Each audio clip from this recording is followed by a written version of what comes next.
All right, y'all, Shareef right here with We Buy Black. This is the 23rd day of New Africa August. For the last 23 days, we had a free webinar series for our community. This is the New Africa webinar series. And today we have a special guest. This is our brother, philosopher, educator, Boyce Watkins. How you doing, brother? I'm doing good, man. How you doing, brother?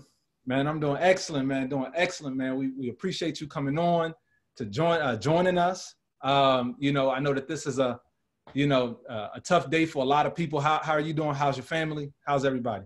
Oh man, family's good, and I'm gonna tell you, man, I'm really excited, to be here on the platform with you, man. We haven't talked for several months, but I always joke. I told you privately, but I should say it publicly too, man. I always call you the Black Jeff Bezos. Just as far as, just this genius you have and the brilliance you had to put together this amazing platform. And I know you went to Howard, and I really think you should be running Howard's business school.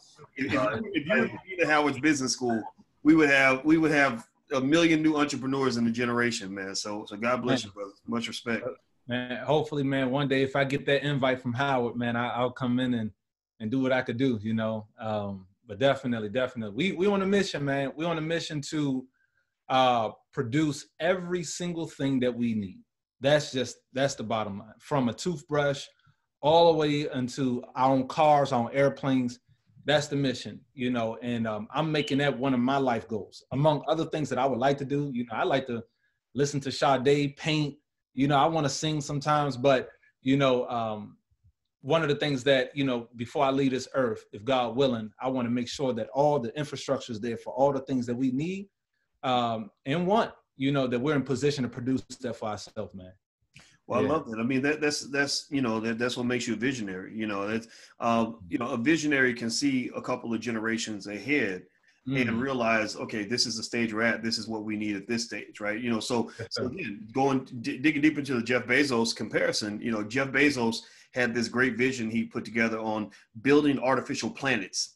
And it's the craziest thing I've ever seen, but he talked about how, theoretically it's all possible, but we don't have any of the technology or infrastructure there. But he said, what you do is you build the infrastructure in this generation so the next generation can build on top of that.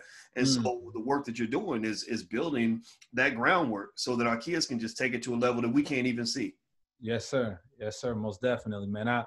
I was, one of the reasons why we even wanted to develop this, this concept of New Africa August was mainly because we realized that a lot of the resources and tools that we need in order to develop the ideal community that we want, we have it. We have it, but there's no exposure there. It's the same thing when it comes to like the products. We make a lot of products in our community, but we have an issue with distribution. So we sort of beg Target, beg Walmart, beg all of these major distributors to get into their stores. But if we had sort of our own outlet, where's that, okay, if I create 1,000 of these or 10,000 of these or 100,000 of these products, can I guarantee that it will get distributed out, right? And that's what kind of gets us cut off from the millions and millions of dollars is distribution, So, with New Africa August, the whole concept, the whole purpose of this concept was to distribute and disseminate information to our community, pushing out an agenda of creating this ideal community that we're looking for. When we say New Africa, this was a concept that was introduced to me, into my community from our late leader, Imam Warfdi Muhammad, who was a son of Elijah Muhammad. And his vision, when he talked about New Africa, he mentioned that there were leaders in our community that had mentioned this term before, with the same idea this term before, to create this this society in which everything that we need is produced by our own hands, is produced by us. Where people, just as they would come to Chinatown, could come to our town and be able to engage with us and see the developments that we're working on. And he compared this to, people who came from Europe, like York and Hampshire and Jersey, and set up a new life for themselves here in America. And they called it New York, New Hampshire, New Jersey. And they didn't forget where they came from, although they knew they were establishing a new life for themselves here. So for us as African Americans, we know where we come from, but we've been totally separated from that life stripped away from our family life, our cultural life, our educational life, our spiritual life, our life completely, until we was nothing but empty vessels, you know, here in America.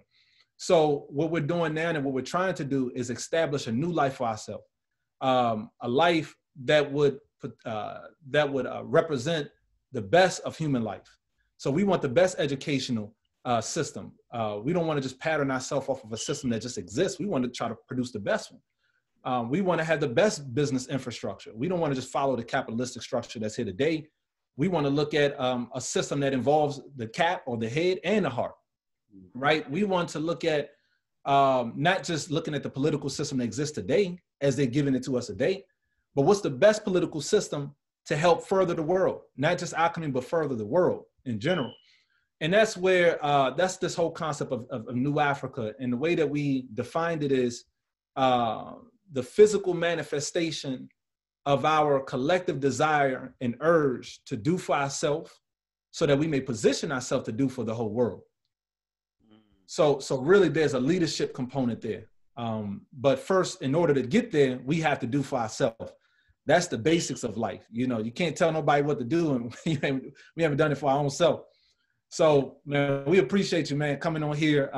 You know, and you know, we also for New Africa August, we wanted to bring on people who we know this, right? They specialize in this. They've dedicated their life to this. And we know that that's your work. That's what you represent. You've been consistent with it for a very long time. And, you know, we follow you, we appreciate you, and we've worked together, you know, quite a few times on different things. So, man, I know you got a whole presentation. I'm going to turn it over to you. I'm going to close my camera, but man, we appreciate you, man. Oh, thank you for having me, brother. And I love exactly what you're saying, man. I mean, I think that overall, here's where we'll start the conversation, you know, and I know we get a chance to do some Q&A as well. You know, first of all, welcome, hello, everybody. I'm so happy to see you. And I'm really honored to have your attention on this topic. But let's start, you know, what you talked about really sparked a thought that I had about reparations. You know, there's a big conversation about reparations. I'm a believer that we deserve reparations. That's very important for me in the next vote. And I'm pretty vocal about that. And because I just don't think that, I think that's an argument that I don't even know how to even have that debate. To me, that's not a debate, right? Yeah. But here's the one thing I want us to really understand is that I hope that we won't allow reparations to put us to sleep economically. Meaning, you know, this conversation about reparations is important, but you know, you must do what Shareef is talking about, which is own and control your own resources. Yeah. You must have your own businesses. You must have your own schools. You must have your own systems that you control. You must have scenarios where you have equity and ownership in that. You must buy back the block. You must do all those things, because if you don't, then you'll always be a guest in somebody else's house. And this is where we were misled in so many different ways. The simplest way to put that is to think about imagining if you live in a man's house and he gives you a bunch of food and all these, you know, other things, but you're living in his house. You don't have a house to go to. Well, his values are going to be what shapes that house. So he's going to have the ability to decide who stays, who goes, what matters, what doesn't, who the good people are, who the bad people are. So if he is a person who loves to watch football and he thinks that people who don't watch football are bad people, it doesn't matter. You can come back and you say, well, I'm a good person. I just don't like to watch football.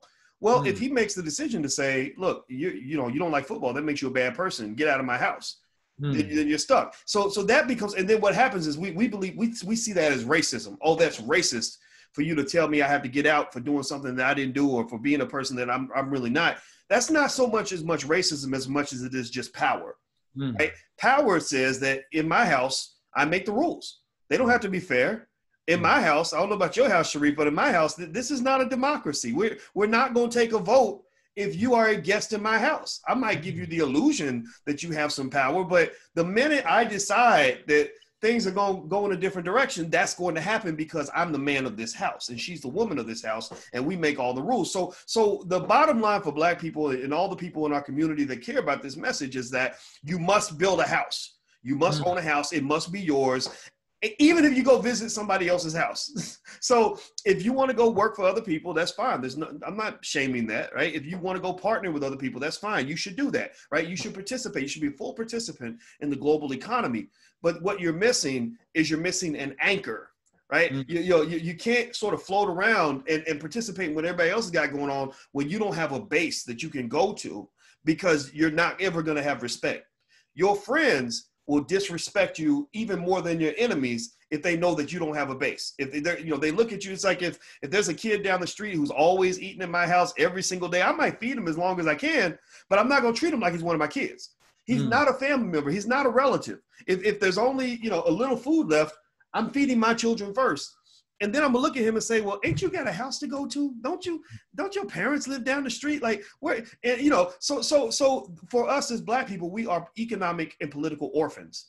We don't have a house to go to. We're the little kids showing up at the house every day eating, and we really think that we're part of the family. You ain't part of the family. Wow. Right. So I think that just starting the conversation there is really important, and so we can go deeper into this. And by the way, I don't want to hold you up. You can stay or you can go. It's totally up to you. I don't want you to feel like you have to hang it. Keep that going, man. Okay. Bet. Perfect. Let's do this then. Let's do this. All right. So here's what's really exciting to me.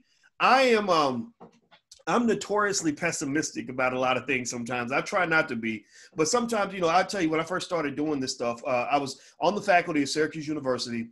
I had a whole bunch of book knowledge. I'd gone to school for a really long time. I got a PhD in finance, which meant I knew a lot of these things at a very high level, but it was also theoretical. I had the limitation that a lot of professors have. And this is why you have to be careful about those universities, is a lot of professors, they study the hell out of a book. They know a whole lot of theories. But most professors don't know how to make money. Most professors in business schools have never run a business. And most professors in most business schools, the ones, that put you in student loan debt for life, they don't know how to be Black. Most of them are not Black, including many of our HBCUs, unfortunately. I interviewed at your alma mater, Howard, and I remember being interviewed by a man from China.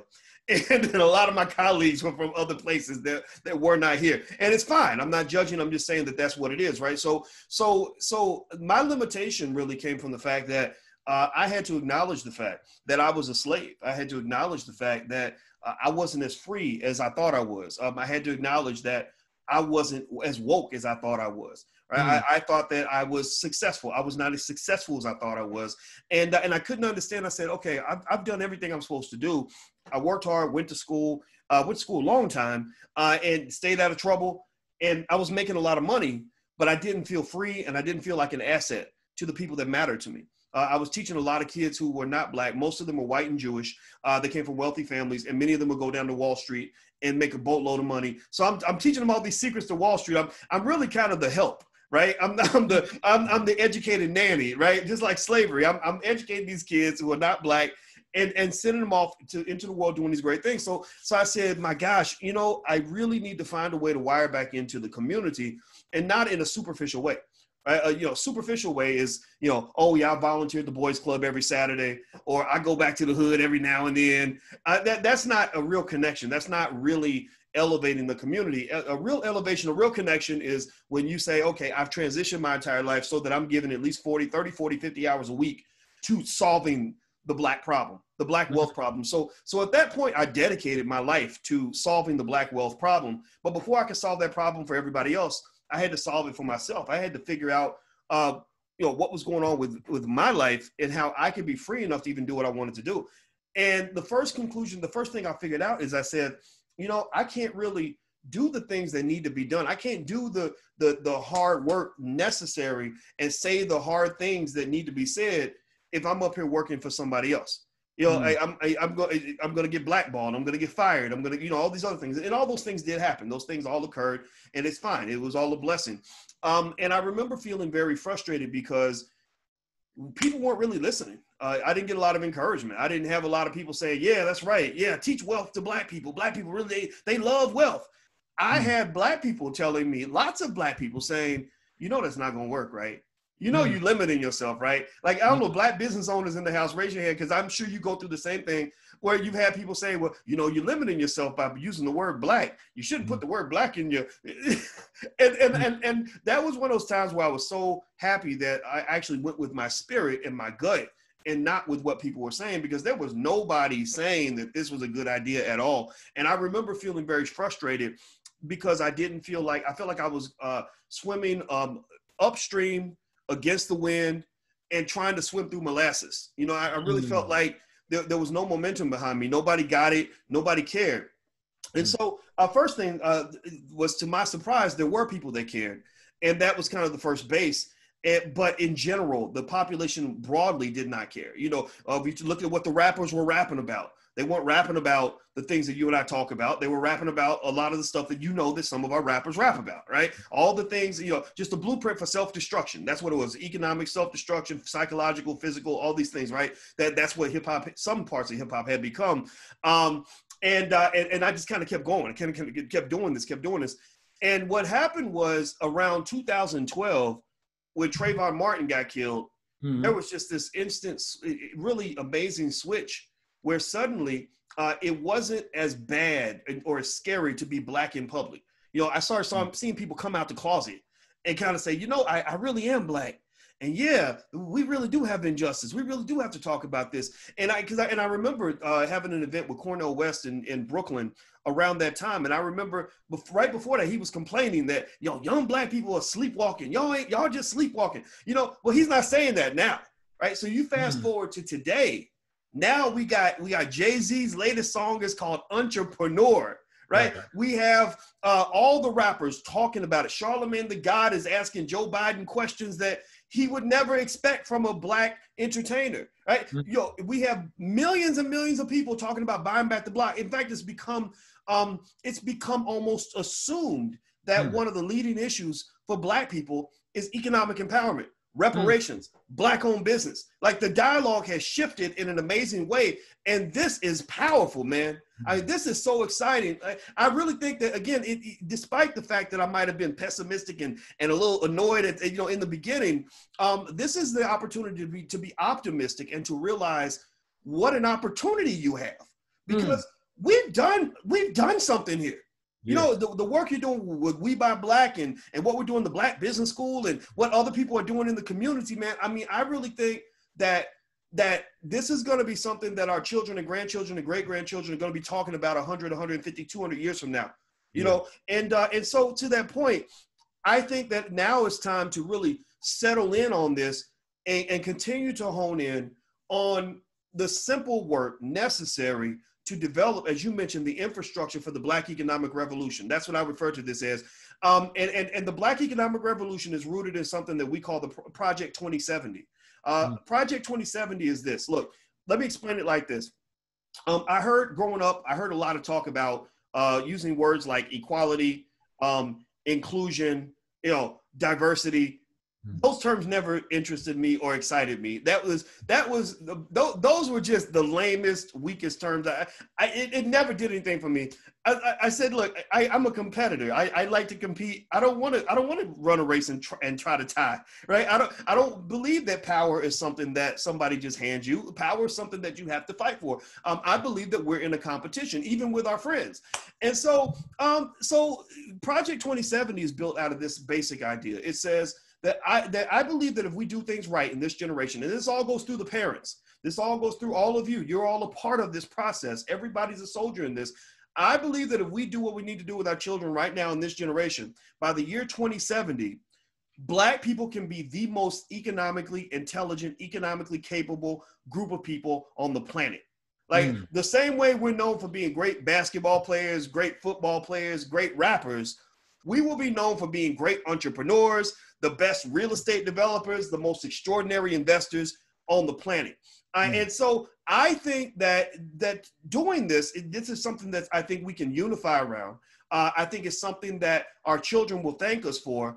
And it's something that will allow us to really pay ourselves reparations. It doesn't mean that we don't deserve reparations. Look, if white folks write a check, I'll be glad to cash mine too, right? Excellent, sure, no problem. But I really believe that what we will get from simply making certain moves, basic, simple moves in this generation, will give us 5 times more than what reparations ever will. I just believe that. It doesn't mean reparations doesn't matter. I support you. I agree with you. Let's go get that check. But I think we can write a check. You know, so let me give you some specific points that parents can focus on in terms of participating in the Black economic revolution. Look, a revolution needs an army. An army needs soldiers. Soldiers are those individuals that have the skill and ability to execute a strategy that's going to help us pursue a battle plan. So what we need in our community is we need at least 1 million economic soldiers. This is almost a little bit of a talented 10th kind of philosophy, because everybody isn't gonna hear this or agree with this or care about this or participate in this. But you don't need everybody to participate. You just need your future captains of industry. You need the next Shareef Abdul-Malik, right? You need the children that are going to be the leaders that will create jobs for the masses. Right? So you don't need everybody to do this. It's like in an army. You don't need everybody to join the army. You just need a few good men and women. So here we need a few good men and women. Most of them are children right now. And I'm not even talking about your children. I'm talking about your children's children. So this is a long-term play. We need them to make sure that they are versed in a few basic ideas. And so the basic ideas would be these. Here's one. One, your children should have some understanding at an early age, before the age of 12, of the 3 pillars of wealth, the 3 ways that white people make all the money, the 3 ways that people get rich. They should understand how to buy stock, which you can learn how to do in about 20 minutes. They should know how to buy real estate in terms of at least knowing that it's better to own it than it is to rent it. They should also know how to start a business in case the guy that they're working for decides to let them go, they want to earn extra streams of income, or they decide to tell their boss to kiss their butt, right? They should know those 3 things. So that means that the same way we send children to basketball camp, football camp, cheerleading camp, we need to send them to money camp, entrepreneurship camp. We could talk about jobs. Sure. I mean, I grew up in a household where the first thing that we talked about was getting a job because we didn't know any better. But I think that the job option should be moved to the back of the list, not the front of the list. In our household, we talk about people getting jobs, but that I never bring it up. I never say that. I say, well, yeah, if you have to, right? And so our 10-year-old doesn't even know what it means to get a job. So she has a lemonade stand that made big bands of money. And she said, I don't think I want to work for anybody now. I said, there's my girl. Right. So at the end of the day, I think that those are 3 things that you want your children to know: stock investing, real estate investing, entrepreneurship.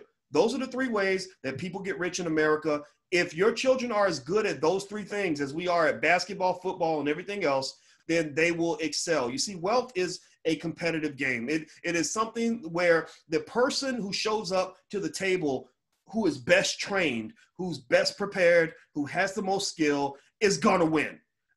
If you look at the world as a whole, there is constantly a wealth transfer from impatient people to patient people, from prepared people to unprepared people, to people that have vision, from the people that don't have vision. So really, you want to make sure that they show up to the game ready to play. Another little piece, this is a little acronym you can give your children that you can put on your refrigerator and just drill them on this. Make sure they understand this. In the Black Business School, we tell our kids to keep their poise. Poise is P-O-I-S-E. P-O-I-S-E stands for producer, owner, investor, saver, entrepreneur. Producer, owner, investor, saver, entrepreneur. Have them repeat that back and forth back to you over and over and over again. Even if you don't know exactly what all that means, you can explain it. You can talk about it a little bit, but you don't have to preach all the time. You can just have them memorize that and lay that out as a framework, because what kids do, kids are amazing, because what kids will do is they will take whatever you give them and they'll go fill in the void. They'll go fill in the blanks. Whether you're feeding them something that's wonderful and amazing and extraordinary, or you're feeding them dysfunction, kids will kind of take it and make it into whatever they want it to be. So I'll give you an example. I have a friend who is about 31 years old, and he's a multimillionaire. And he didn't grow up rich. His father was his father didn't make much money. And I said, well, how did you get into entrepreneurship? He said, oh, my dad got me into it. I said, did your dad run a business? He said, no, my dad never ran a business. I said, so how did he get you into entrepreneurship? He said, well, my dad used to say that any Black man who wants to be free needs to have his own business. And he just ran with that. His father didn't even know how to start a business. He just gave him the core value of believing that freedom is linked to ownership. And so what happened was, when he went to college and they were like, well, what do you want to major in? He's like, well, my dad always said that a black man who wants to be free should have his own business. So I guess I'll study entrepreneurship. That's what kids do. They'll fill in the blank. You just have to kind of light the fire and light the spark. Like, everything that I do now came from my grandmother. My grandmother had an associate's degree, never took a finance class in her life, never made that much money, but she used to buy me savings bonds when I was little. And she gave me savings bonds, and I didn't know what they were. I didn't understand them. And she explained how they grow into more money or something. And that was my first introduction to compound interest. So that got me interested, and then I filled in the blanks. So just get your kids started, and they're going to fill in the blanks. And so here's the deal, right? And I'll finish on this point, because I know that you guys wanted me to talk, and then we could do some Q&A, right? Is that correct, Shareef? Yeah, but man, look, go. Okay. I don't want to over talk it here. I hope that this is no. Okay, good. The deal is this. Look, Sun Tzu in The Art of War, and we are at war. We are in a competition. I don't know what everybody else is telling you, but we are in a competition, even when they say that we're not. That's how they compete with you, is they tell you that you're not in a competition, and then you lose. And then because you didn't know that there was a game being played, you didn't know that there was a competition happening. So we are at war. We are in a competition. So just keep that in mind. Sun Tzu in The Art of War talks about how battles are won before they begin. Battles are won before they begin. So what he's basically saying, in my interpretation of that statement, is that preparation is everything. Preparation is everything. So in order to claim a spot, the person who starts first and prepares first is usually the one who's going to claim the spot. So I'll give you an example. Let's look at gentrification, for example, where we're reasonably and debate, and of course this is no debate. We are upset that people have come in to neighborhoods that we used to live in, where the property values have shrank, and they are going in and buying up all the property, and they build a Starbucks and a Whole Foods and a dog park, and they kick it, eventually the rents go up and everybody got to go, right? We know the formula. We know how that works, right? And so we are upset about this, and we should be. I'm not saying that we shouldn't be, but here's what's interesting. If you look at gentrification, do you think that the people that are gentrifying neighborhoods, do you think that they started planning gentrification 2 years ago? Do you think they started talking about it, in 2015?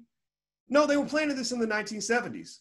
They were planning this in the 1970s. And the way a lot of wealth works is the first person that gets to the spot wins. It's like basketball. In basketball, when you're taking a charge, if you get to the spot first, then you can take the charge. Well, the same thing is true with something like a gentrification. Look, here's the deal. Here's the reality, right?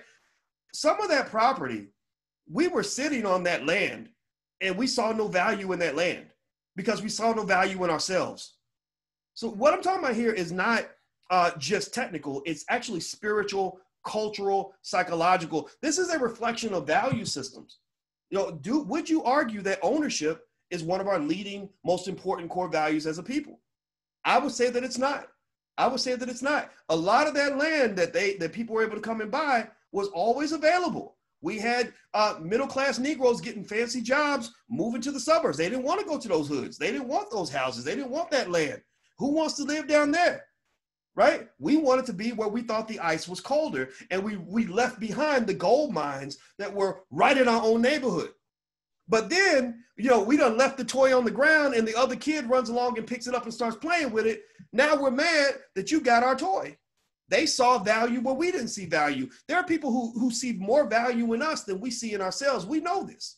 So a lot of what is required here isn't just a transformation in terms of skill. This is really a transformation in terms of will. This is a transformation in terms of values. This is a transformation in terms of how you view yourself. In fact, check this out. When they rank the cultures, culture is everything when it comes to wealth. Culture is everything. Well, why is that? Well, because what you value is what you're going to pursue. Like the Kardashians value fake booties and makeup and all this other stuff. So they're good at that. They're the best in the world at taking a mediocre looking white woman and making her look, not so mediocre. How about that? I don't want to disrespect Kanye, but come on now. So, but you get the point, right? A guy that values basketball is going to become a great basketball player. So what you value in your culture is going to determine where you end up. That's what's going to, a guy who values Jordans is going to have a really great sneaker collection. So you must really sort of assess in your own family, not in the whole community. You may not change the whole world, but you can change the world that's around you. Assess your values. Ask yourself, what really matters for us? What's really important for us? Because if you value acquisition of wealth, then you will acquire wealth. Those who value their future will have a great future. So in fact, when they measured the cultures that were the most successful in this particular study done by a lady at Yale University, it wasn't completely scientific, but she's at Yale, so maybe that means she's smart. She actually concluded that and this is a lady that's actually accused of being racist, but she actually concluded that the Nigerian culture is the most superior culture on earth. And she broke it down to 3 key values. One was an extreme commitment to education. Many, not to typecast, but this is okay to stereotype, I think, because it's a good stereotype. Most Nigerian families really value education. Most of you probably have friends and family that are from Nigeria, and you know what I'm talking about. It's not always true, but it's true more likely than not. Number 2 was how you feel about yourself, self-esteem. Do you take pride in who you are? I think Africans in America can use a little work in that area. I don't really know if we value who we are, right? And then the third one was the commitment to delayed gratification. The commitment to delayed gratification. So much in media that is presented to us is built on instant gratification. I gotta have it now. I wanna have it now. I don't wanna sacrifice for the future. All this other stuff. That's not how people succeed, because the people that tend to build the most wealth, this is not gonna surprise you. The people that build the most wealth in America are the investors. And what is investing? Investing is simply planting a seed and letting it grow. It's sacrificing now so you can have more later. It's giving up something today so you can have more tomorrow. That's all investing is. And it's not usually financial. Sometimes financial investing is part of it, but you invest when it comes to your health. The person who invests by running miles down the road is going to have the fittest body. The person who invests by reading the most books is going to have the most education. So the ability and desire to delay gratification is what will make you successful. When I was in graduate school, Shareef, my family used to make fun of me, and they made fun of me because nobody in my family understood the idea of a 29-year-old who was still in school. Everybody really thought I was a complete deadbeat. They really did. And even I started wondering, like, okay, this is kind of strange, because I didn't have any guidance on this. I didn't know any PhDs, especially not in finance, that were in my family or anything. But one of the things that kept me going in terms of making that investment, which still pays dividends to this day, is I remember reading somewhere where a guy said something very basic, where he said, I'll spend a few years living like nobody else will, so I can spend the rest of my life living like nobody else can. And so when people would ask me like, oh, you still in school, huh? Yeah, I would just say, I'm going to sacrifice now at 27 so I can live the life of my dreams at 37, 47, and 57.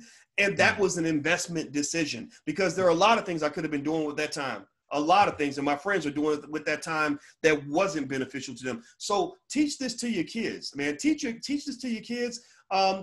Give them the skill, give them the resources, start investing for your children so they have something to play with. They have some wealth to kind of mess around with. We have a $5 a day investing plan in the Black Business School, literally $5 a day. If you invest $5 a day in stock for your newborn baby, that child's going to have hundreds of thousands of dollars in liquid wealth by the time they're 25 or 30 years old. That means they can play the economic game above the rim. They can play the capitalism game because they will have capital. They don't have to be a capitalist, but they can compete with the capitalists because they have capital. They can go get a home because they have capital. They can go and start a business because they have capital. They're not going to be sitting there playing struggle-nomics. They'll be playing power-nomics. Struggle-nomics looks like this. Struggle-nomics is when you have the most brilliant idea in the world. You could be the next Mark Zuckerberg, the next Shareef Abdul-Malik, but you need $3,000 to get your business off the ground and can't even get $3,000. So you slave away working for somebody, paying off an insane amount of student loans because you can't get $3,000. Don't do that to your kids. That is child abuse. Prepare them for the future. Give them some resources, give them some skill, and then you'll be giving them some freedom. Because I'm going to tell you, I don't know a whole lot of rich people who don't do what they want to do. Most rich people I know, they do what the hell they want to do. They get up in the morning, and that's what's freedom. Freedom is the ability to make a decision on what you're going to do that day, right? Most wealthy people I know have a type of freedom that a lot of people don't know, because so many of us are trained to play struggle-nomics as children. So prepare your kids for that. And the last point I'll make on this, is the last little point I'm going to make, and then I'm going to be quiet. I'm going to zip it up and I'll answer questions, is this. Look, that whole thing about being proud and really believing in yourself and really taking risk, That's critical, especially when you talk about developing our business owners for the future. Jay-Z had the song Entrepreneur, where I hope that'll continue to spur a revolution of entrepreneurship. And let me tell you a little something about entrepreneurs and investors. Entrepreneurs and investors are risk takers. They're not crazy risk takers. They take what are called calculated risks. Calibrated risk. Shareef takes risks, but I'm sure Shareef, because he's so smart, he thinks it through, he processes it, he makes sure he minimizes the risk, but it's still a risk nonetheless. I'm sure he can give you a long list of things he tried to do that did not work. So entrepreneurs and investors must be risk takers. And the thing about taking risks is it's like basketball. You're not going to hit every shot. You know, you're going to have some games where you lose by 20 points. But you have to prepare what is called fertile economic soil so that those brilliant young people in your family have the freedom to go take those risks, right? We do a lot of shaming in our family where anybody go through this, where you got family members where if you tell them that you got a new job, they cheer for you and want to have a party, but you tell them you're starting a business and they kind of feel sorry for you. You know what I'm talking about? You know, like, they'll hire you one day. They'll give you a job one day. Like, you know, maybe that person's not meant for a job. You see, here's what happens, right? We, and I'm going to use the term abort, not in a political sense, but because I think it's accurate. We abort a lot of our most promising young entrepreneurs and their possibilities because we don't support them when they want to go out and take a chance. So think about this. As brilliant and as amazing as Black people are, remember, you're the original man, the original woman. You survived the Middle Passage. They didn't. You survived the slave dungeons. They didn't. You survived 250 years of slavery. They didn't. So you are special. You really are. When people say, they make fun of us calling ourselves a chosen people, I don't care. We are chosen. We are special. They can't go through what we went through. When you go through 400 years of what our ancestors have gone through, then come talk to me. Until then, sit down, because we're going to take this thing over. So here's the deal. Look, you have geniuses everywhere in your community. The Black woman is giving birth to a genius every single second who could go out and create that billion-dollar company that employs 50,000, 100,000 people. So here's what happens, though, if you're not careful. You must nurture the genius that comes out in your children. So here's what happens. So you have a new baby that's born. He's the next Shareef Abdul-Malik, or he's the next Mark Zuckerberg type person. He can go create a billion-dollar company that's going to make $10 million a day and do amazing things. So he shows that he's really good at computers at an early age. And then next thing you know, he's surrounded by these relatives who say something like, well, you're really good with that computer. Ooh, they're going to give you a good job. You're going to make a whole lot you might make 6 figures one day. So next thing you know, he's sitting up in college and he's not taking any classes on how to be an entrepreneur and how to scale up his business.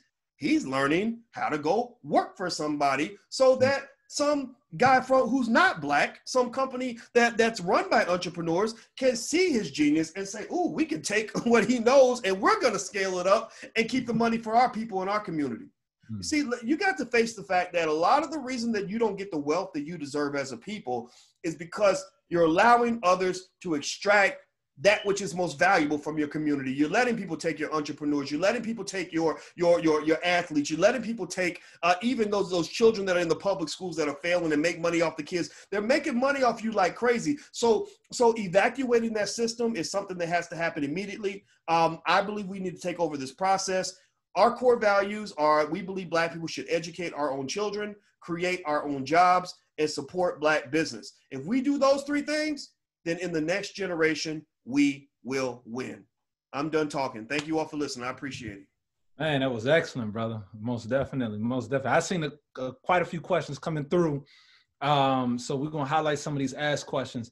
One of them that I see here, the first one here, someone has a question. They said, is there a correlation between the acquisition of Black wealth and Black marriages? What do you think is the path moving forward in this regard? Well, first of all, healthy families is probably one of the most important things you should focus on. I'm getting married and we have a relationship coach just to make sure that everything is good, because divorce is, there's a documentary called Divorce Court by Dr. Drew, where he shows that $10 billion a year is made off of broken marriages and broken families. The average divorcee's wealth level drops by 70%, both the man and the woman, because the courts and the lawyers get all your money. And also we know that the lowest net worth in America is that of a single Black mother, which is $5, the median net worth. So family is a very important part of wealth. People in other countries understand this. They've known this for generations. You go to most countries and you find wealthy families. They've been structured in a certain way for many, many generations. We're the only ones that kind of think you can start over again. But wealth and family are deeply connected. So one important thing that anybody should do if you have a relationship or a marriage is think of investing in your marriage and your relationship as part of your overall investing strategy. Your family is an important institution in your life, probably the most important institution. And in fact, that is your first business, is your marriage, right? So handle your business, and then you can go handle your business. I don't know anybody, there are very few people I've ever seen who can have a bad home life and a destructive family situation and still go out and accomplish things. It's very difficult to do because you're drained from all the fighting you have to do with your spouse. So pick the right person. Take your time. Don't just pick him because he's handsome or pick him because she's cute. Take your time to make sure that you have somebody that you can really build with, somebody who wants to resolve conflicts as opposed to escalate them, little things like that. There are books out there on this, and you should read that as part of your overall investing strategy. Yeah, most definitely. As you say that, I was thinking about a lot of older business books. I guess the writers were a little bit more conservative, but they would say things like, it would be very difficult, or it's almost impossible to find a good person in business who's not good at managing their own household. They would make that correlation right there. Yep. And then I know, like, just even in business, if you want to duplicate yourself, you have to become vulnerable. So you have to let someone in onto your life or let them in onto that part of that business. That could be your social media account, right? Like that could be whatever part of the business that you're running, like, for example, we launched a fulfillment center not too long ago, and I put a plan together and said, well, I'm going to launch it. I'm going to do majority of the work for a month. I actually said 2 months. No, I'm sorry. I said a month. It turned into be a month and a half. But it was dreadful the first month. But I learned everything, and I timed everything. How long it takes to pack a box, to tape a box, to load it, all the way, the whole process. Wow. I'm finally out of the warehouse, and we're fully staffed in the warehouse. But I know what it takes to run that actual thing. But when we put the person in a position, and me and him had that conversation, I had to look at some things. I said, okay, well, look, is this person capable? Do they have the same vision and mission that we have? Are they aligned with us? Who are they partnered with? And these are some of the same questions that people ask in marriages, but we have to be vulnerable as a people, but at the same time protective, right? It is still our child. That business is our child, but at the same time, it's going to be very difficult to raise that child by yourself. Yep. So I believe that there's a very strong correlation there as well. I agree with you. Business is a whole lot like marriage. The ability to manage relationships is probably one of the most important skills you can have. That's why I have a tremendous amount of respect. I love the Nation of Islam because they have codes and protocols for relationship management or dealing with conflicts and things like that.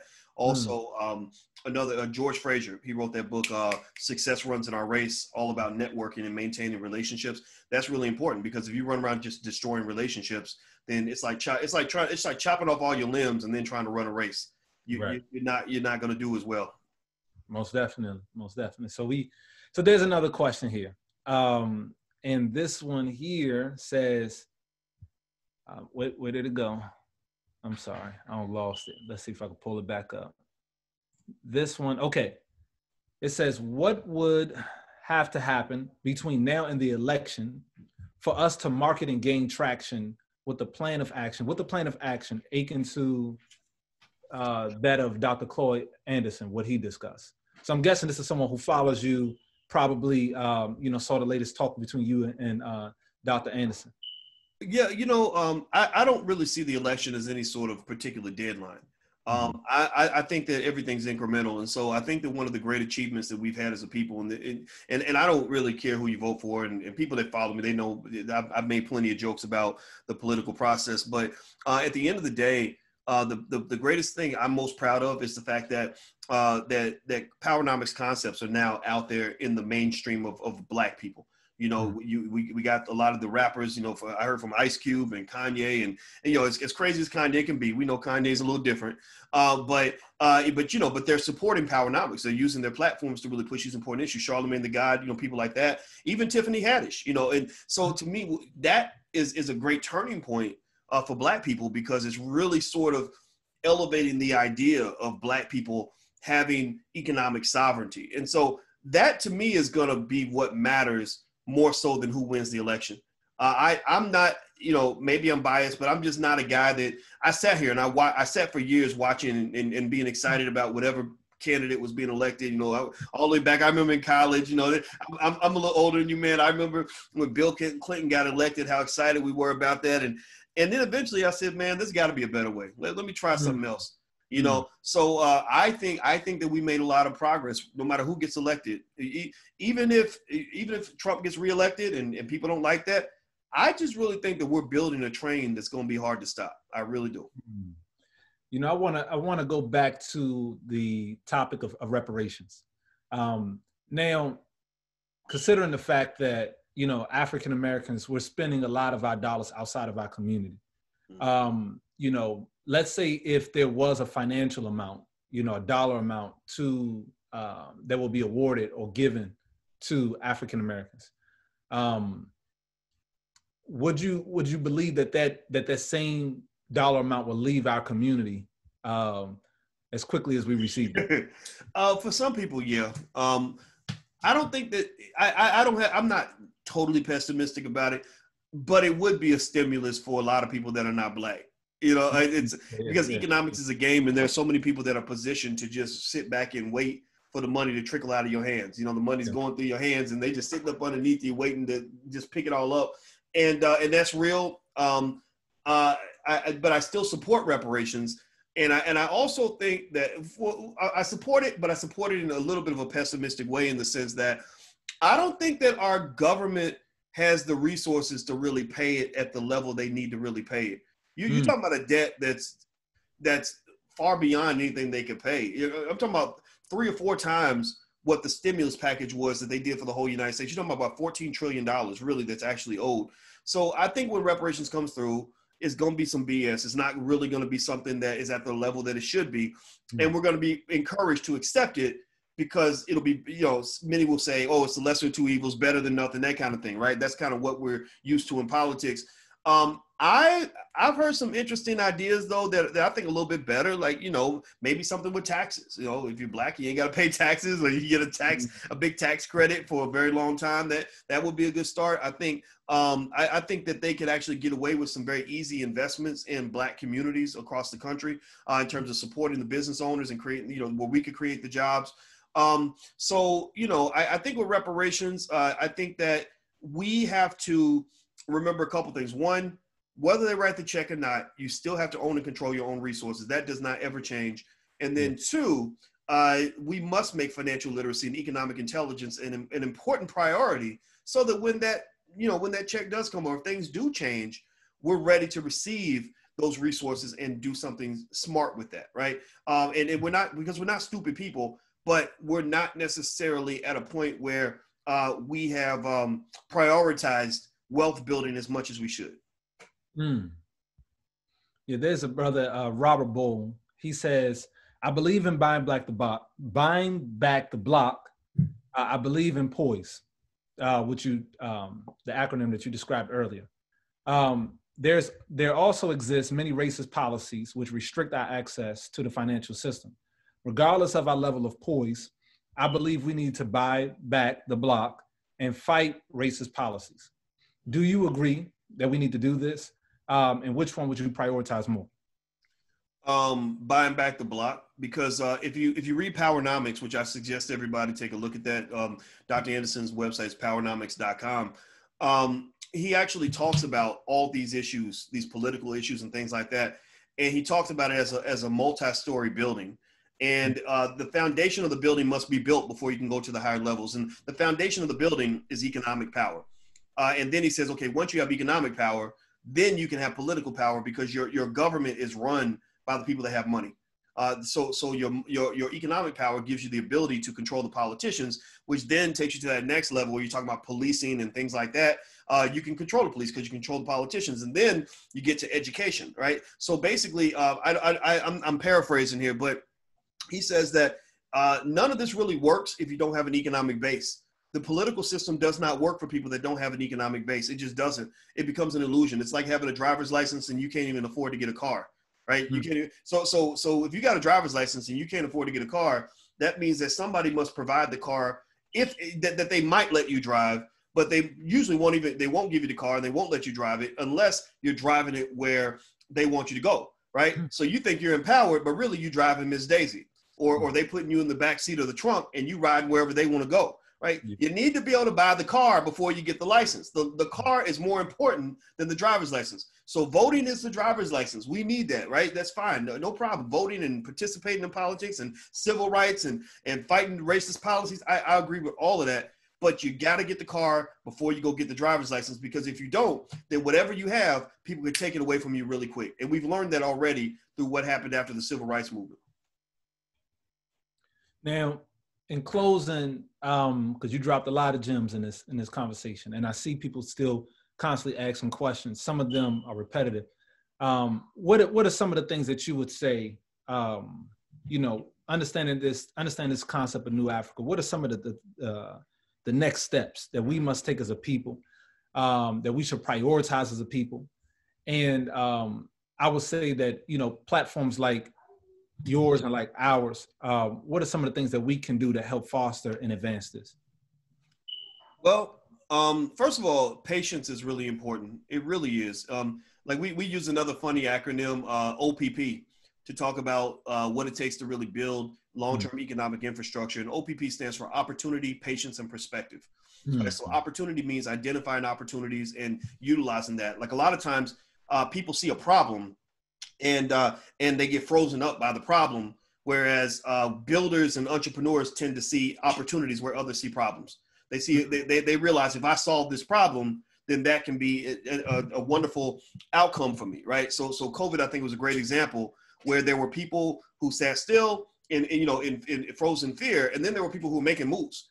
And on an aggregate level, I mean, China was making moves. China used COVID to control Hong Kong. If you remember, they couldn't control Hong Kong, and then COVID comes along, and suddenly So what I'm saying is that when you talk about opportunity, identifying opportunities, patience means taking the incremental steps, knowing that it's not going to all happen tomorrow.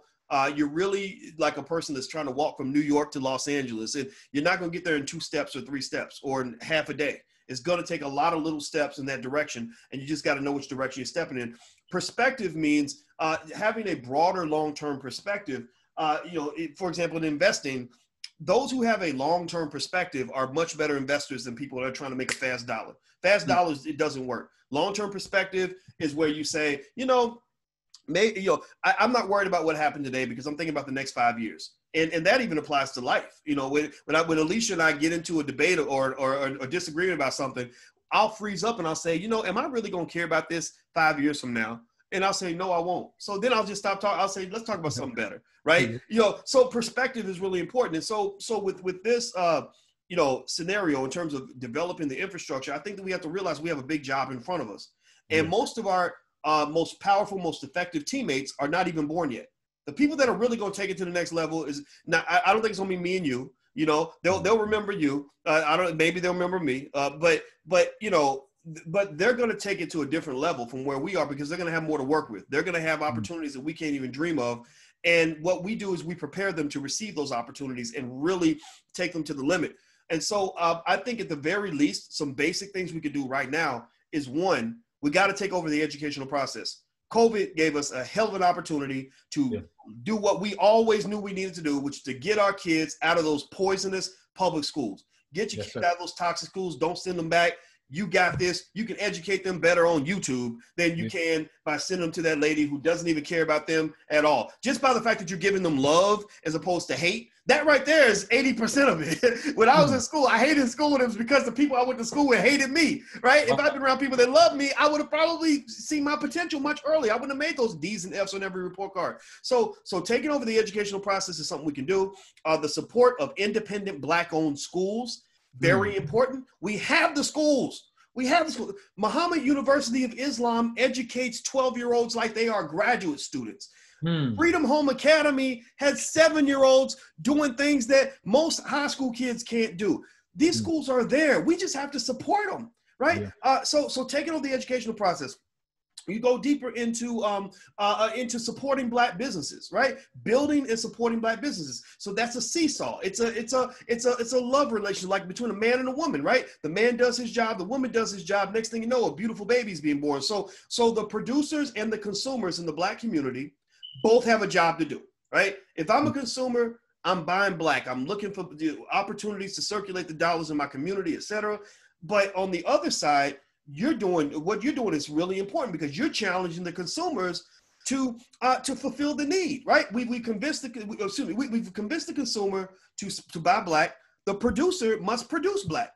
What are you giving them options, right? So I think that if that seesaw is really worked out, and you've done a great job with that, and I think in the Black Business School, I love the fact that we've been able to educate a lot of people to prepare to be on code for the type of economic infrastructure that we need. And then there's a lot of other people doing great work too.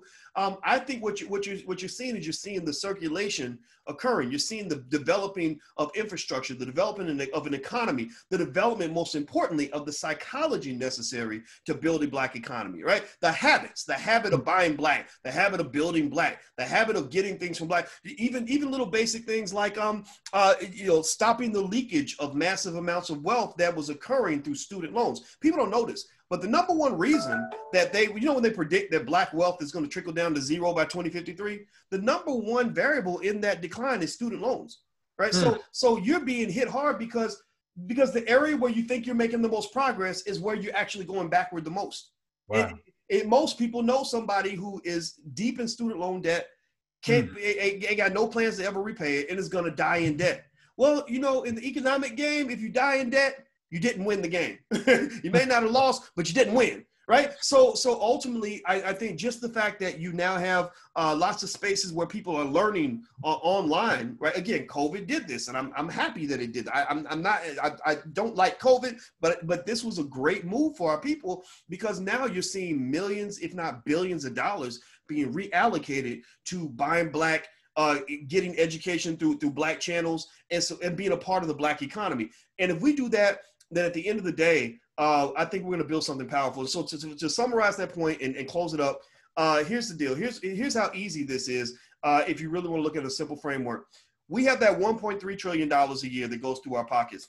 That's enough money such that if we were a country, we'd be one of the 10 richest countries on earth. Black people are not poor. We can't be poor. If we're poor, then Mexico and all the Colombia and all the countries we have more money than they're super poor. That's not true, right? So we have what we need. We have everything we need. The problem is that your money is flowing out the window, right? So it's like in your house, your air conditioner is blasting, but your windows are open, so the house is hot. So you don't need a better air conditioner necessarily. All you got to do is close the window. So if we take that 1.3 trillion and simply found a way to redirect 10% of that 1.3 trillion, 10% of 1.3 trillion is $130 billion.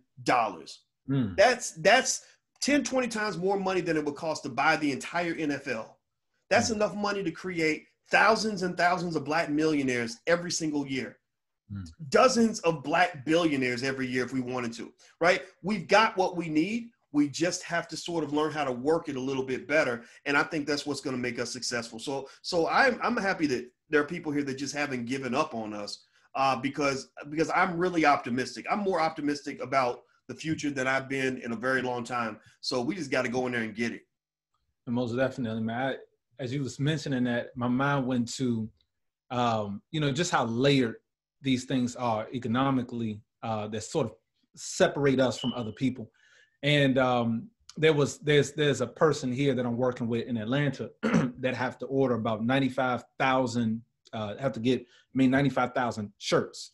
And, you know, as we were sort of doing the research behind this, you know, it's like you have, so when you're doing the research behind this, you have the person that owns the cotton plantation, cotton farm, right? And then you have these companies that get the cotton and they make these shirts. So you have these larger brands that are not Black owned, right? So a lot of people who are wearing shirts, they're wearing Anvil, Gildan, Fruit of the Loom, on and on and on, but non-Black owned companies, right?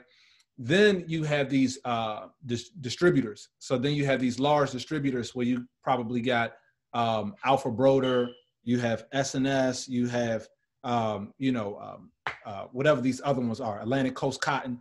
So then after that, then you have the retailers, right, that are getting these shirts from them, and then they're selling it to us, right? Then they're selling it to us. We're running to Foot Locker and to all of these different stores and buying these shirts. But the cotton was free. The cotton was free. It was sold at a very low rate to the person that made the shirt. The shirt is made in pennies, and then it gets to the distributor, who then sells it to the retailer for about a couple of dollars, $2 or whatever. And then when it gets to us, we're spending $20, $30 for that shirt. So we're left out on so many different levels, but it all goes back to the land. It all goes back to the land.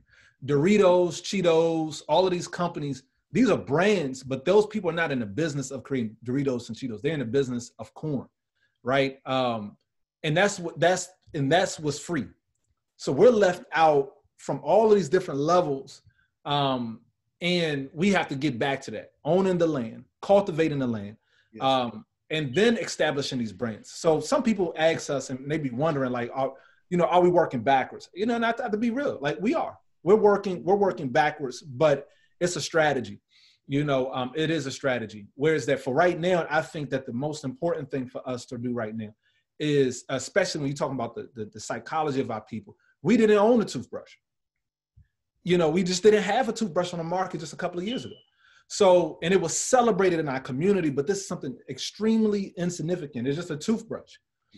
But here's the thing. It's like, if we now own it, if we're brushing our teeth every morning and know that this is a Black-owned company, we're brushing our hair and know that the brush is Black-owned. We're using the deodorant and the soaps and these are all Black-owned products. Of course, we're going to bank Black. Of course, we're going to do these other things. You know, it will almost come natural.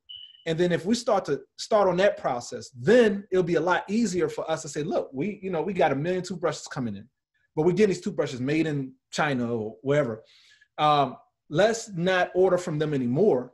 Let's order the manufacturing equipment in. Let's manufacture this for ourselves, right? And then let's go directly to Africa and get the raw material. So that's a strategy that we have, and we have to start to explore these different strategies. So my call out to the community too is if anybody's in the hair care industry, you know, if you're selling like, I don't know, you know, hair butters or, you know, different things, different gels, any of that. A lot of you all that I notice is using the same exact bottles. The same bottles. I'm like, it's unbelievable. You're using the exact same bottles. And some of you all that I deal with are, you know, you all doing tens of millions. Some of you all doing, you know, hundreds of thousands. Some of you all just getting started. But all of you all are using the same exact bottles. And you're going to about 4 different people to get the same exact bottles made. The call out for anyone who could pick this up, and I do this every now and then. It's just things that I'm noticing on the market that we could pick up. Get into the manufacturing of bottling,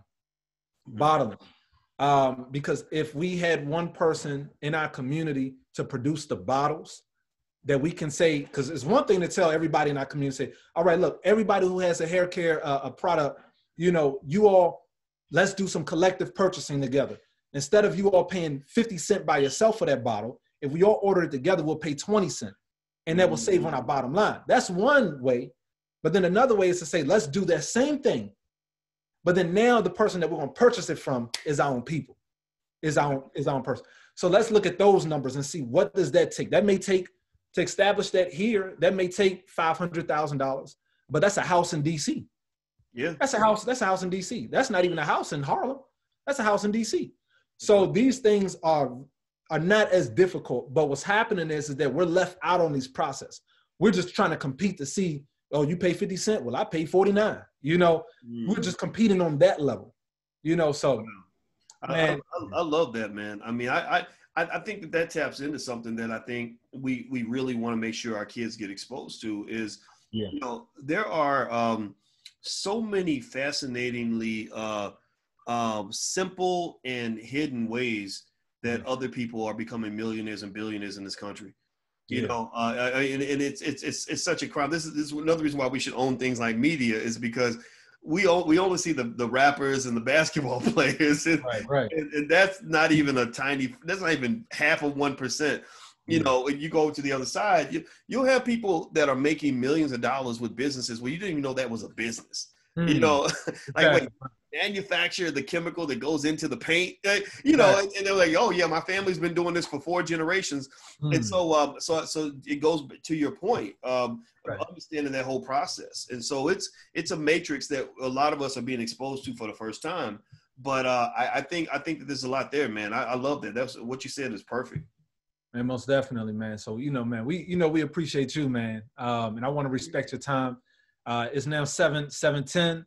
Dr. Boyce Watkins came on here. He shut it down. Anybody who has any final questions, please ask them now. Let me see. Shareef, my family has 11-hectare farm. Where is that? In Zimbabwe. Okay.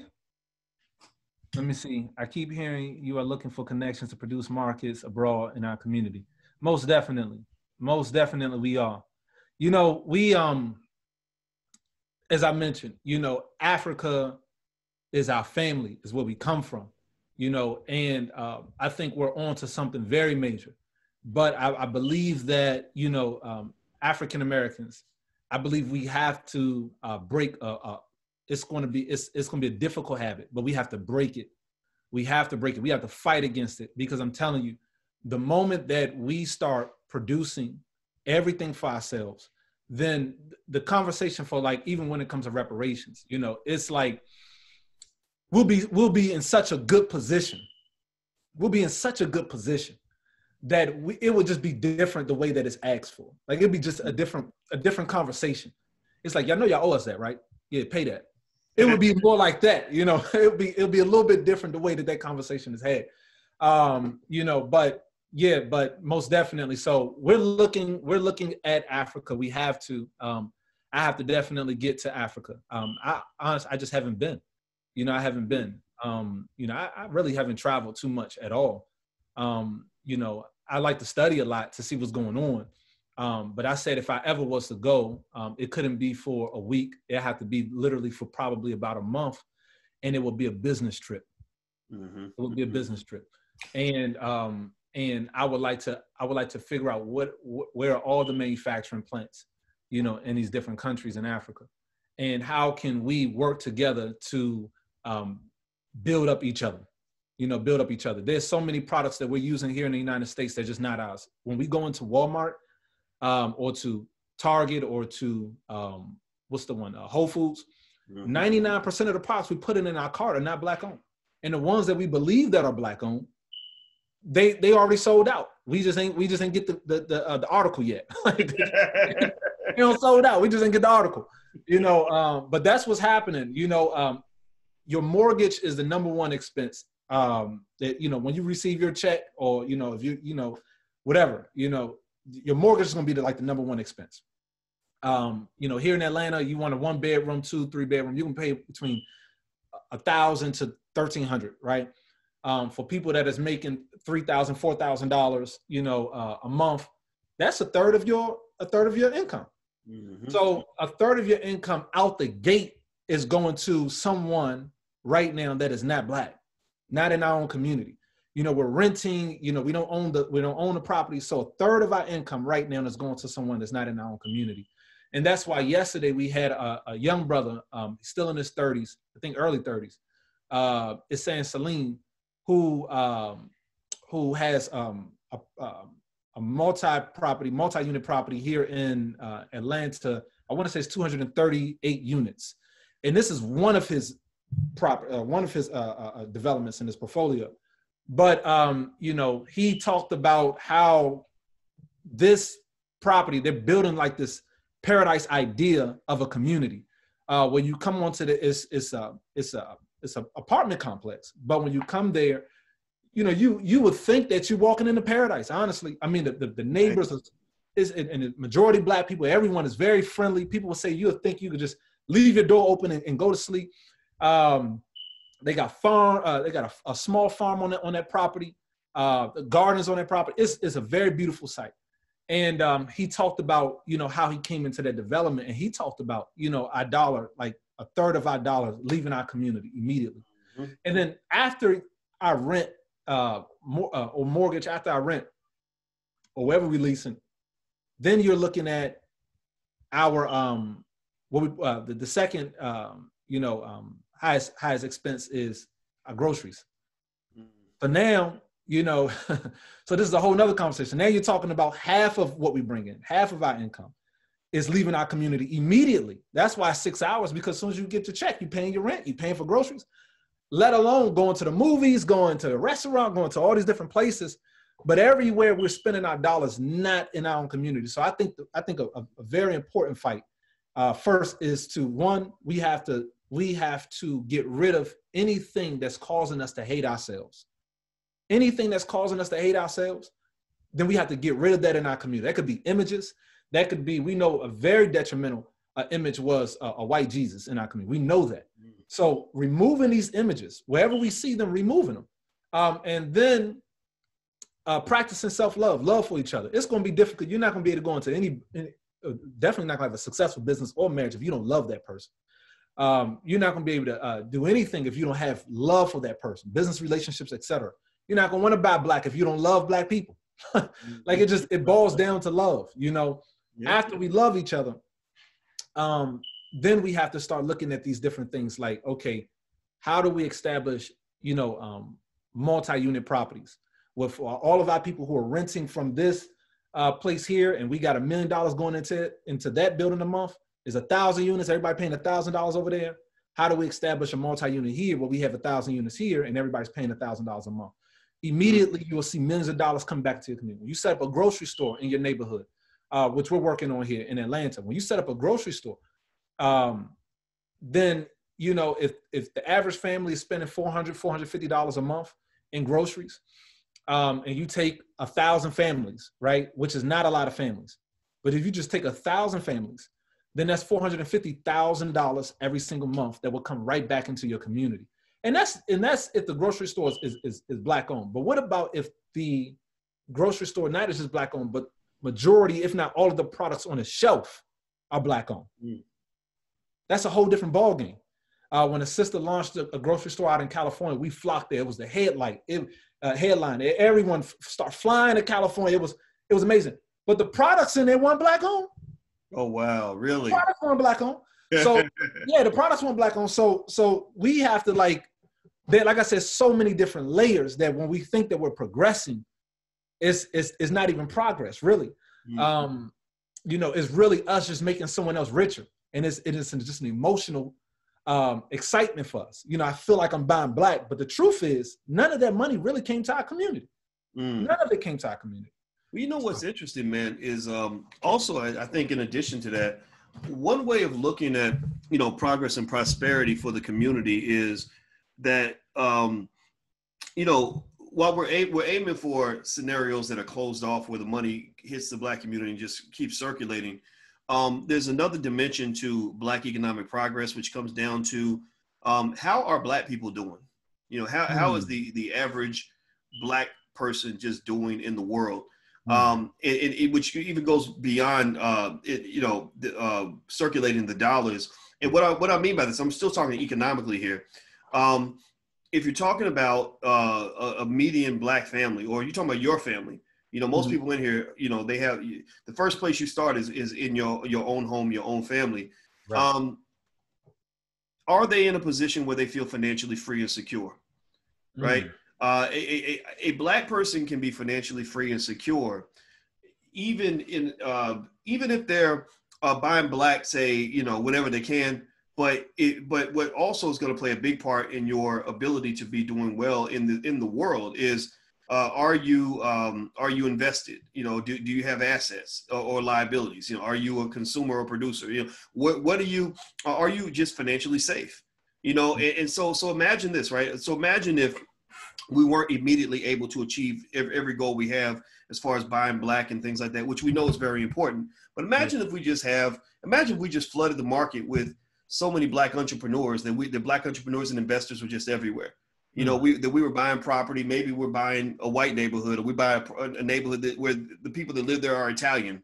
You know, they just get used to having black landlords or whatever the case may be.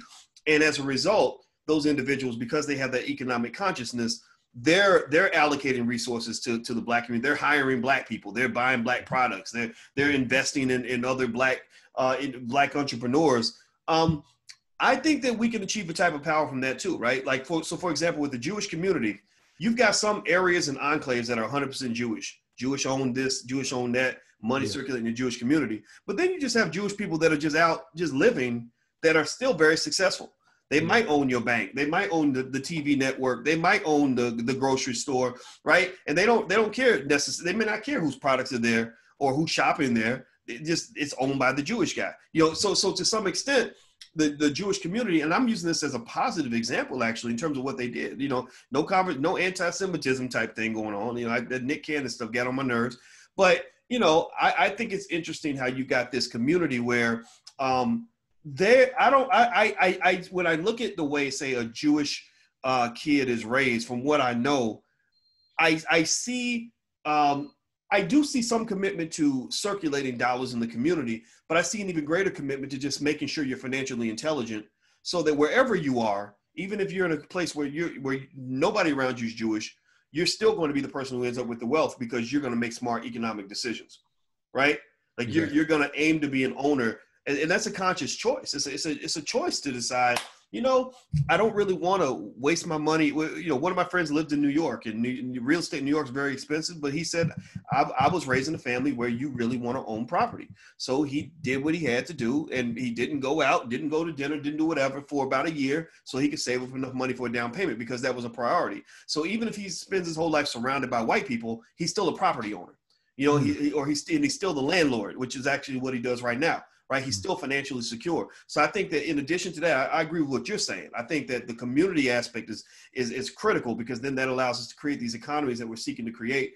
But I think also, in addition to that, I think just sort of being committed to saying, just as a cultural norm, even a black person who's surrounded by people who are not black, the black guy or the black woman is going to be the one who accumulates wealth, because they're going to make certain choices that will put them in a power position.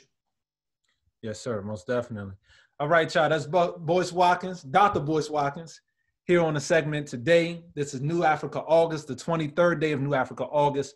For all of August this year, because of COVID-19, we had a free webinar series where you would hear from different intellectuals and people who are just actually out here doing the work that can help us establish the life that we want, the life that we pray for, the life that our ancestors prayed for.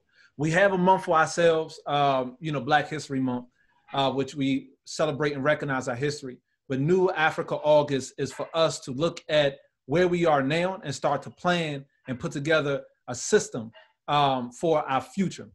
And New Africa, again, this is a concept that we have in our community, which we have defined as the physical manifestation of our collective desire and urge to do for ourselves, so that we may be in position to do for the whole world. And I have to speak to that last piece there, because I know the sentiment in our community is like, nah, man, we don't need to do for the whole world. We just need to do for ourselves. You know, I get that. I get that. But that's leadership. Leadership is key. You know, if you only focus in on doing for yourself, then there's going to be a certain mercy that you're going to miss out on that's going to cause your own destruction. It's going to cause your own destruction. So let's be mindful of that as a people, that the world is global, the world is, we're living with other people. But there's a priority on doing for ourselves. There's a priority that we have neglected, or that has been stripped away from us, and that does not really exist for us. but we're going to prioritize it. We're going to put it at the forefront that we must do for ourselves to take care of ourselves. And when we do that, we will be in position to compete, but also to lead the world. So thank you all for joining us every day for the rest of this month at 6 p.m. You all will catch the free webinar series, New Africa webinar series, where you'll hear from brilliant minds that's going to help us get to that next level. So thank you, Dr. Boyce Watkins. We always appreciate you, man. You, any final words, brother? No. I mean, if anybody wants to come hang out with us at the Black Business School, you're welcome to do that. I think that we can provide some support for what you're doing at We Buy Black. Similar to while I was at Indiana University, and I saw that there was this building and it was paid for by Caterpillar. And I said, why would Caterpillar pay for a building on this campus? I said, oh, that's right, because Indiana University educates the business school students, and then they go and they work with Caterpillar, stuff like that. So I think building the economy requires different infrastructures that allow us to train our own and prepare them, to enter into this new space that we're building, man. So I love what you're doing, brother. And I know we don't get to talk much, man, but my respect is on 12. On a scale of 1 to 10, I respect you at a level 12. And thank you, everybody, for listening. I've had a wonderful time. It was an honor to be here. Most definitely. Most definitely. Where can people connect with you?